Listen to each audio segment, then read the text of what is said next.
This is a tour of the provided laptop that has Tracer TU installed.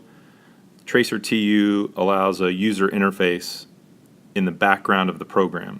There's the box with the backup software that shipped with the unit products. Here's the login and password to get onto the laptop. And now we'll take a brief tour.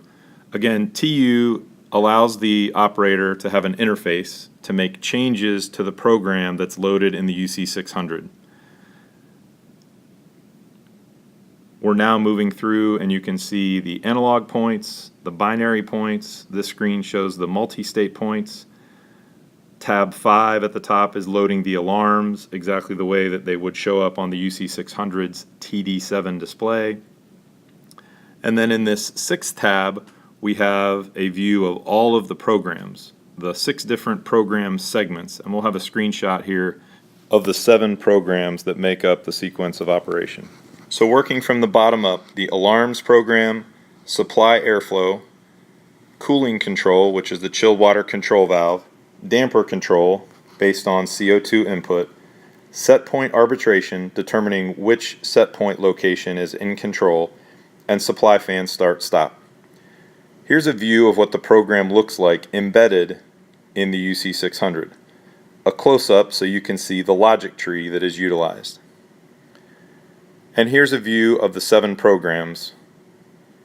Again, these are embedded in the UC600 and you would have access to them to modify them if needed via the Tracer TU.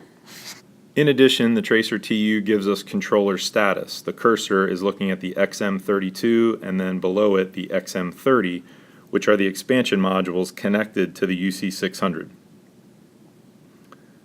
And there's the main UC600 and its controller status. Next, we'll look at an example of an override. We're going to double click on the chilled water control valve, make an override of 100% to drive it open.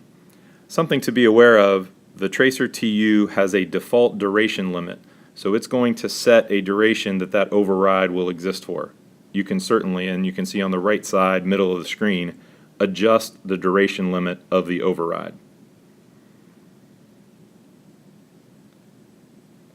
Again, the information that we're seeing now is only available on the laptop when it is plugged into the UC600 looking at Tracer TU. This information is not available on the UC600's touchscreen mounted to the air handler supply fan section.